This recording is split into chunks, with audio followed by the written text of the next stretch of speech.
रामनवमीच्या पार्श्वभूमीवर नागपुरातही अलर्ट आता पाहायला मिळतोय। संवेदनशील ठिकाणांवर आता पोलिसांची करडी नजर असणार आहे। नुकत्याच झालेल्या हिंसाचारानंतर कडक बंदोबस्त ठेवण्यात येतोय। नागपुरातील विविध भागांमधून आता शोभायात्रा निघणार आहेत। हिंसाचार झालेल्या भागातूनही शोभायात्रेचं मार्गक्रमण होणार आहे।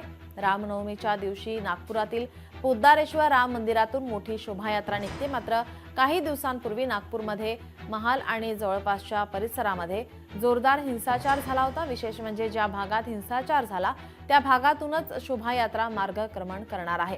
नागपुरातील मोमिनपुरा, हंसापुरी, इतवारी, महाल परिसरातून ही शोभायात्रा मार्गक्रमण करणार आहे। पोलिसांनी या निमित्ताने चोख बंदोबस्त केलेला आहे। शोभायात्रेसाठी नागपुरात 2000 पोलिसांचा फौजफाटा रस्त्यावर तैनात असणार आहे।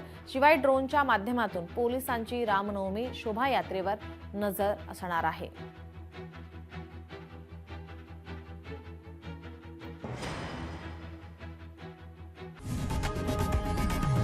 लोकशाही मराठी ऐका, पहा, जागरूक रहा।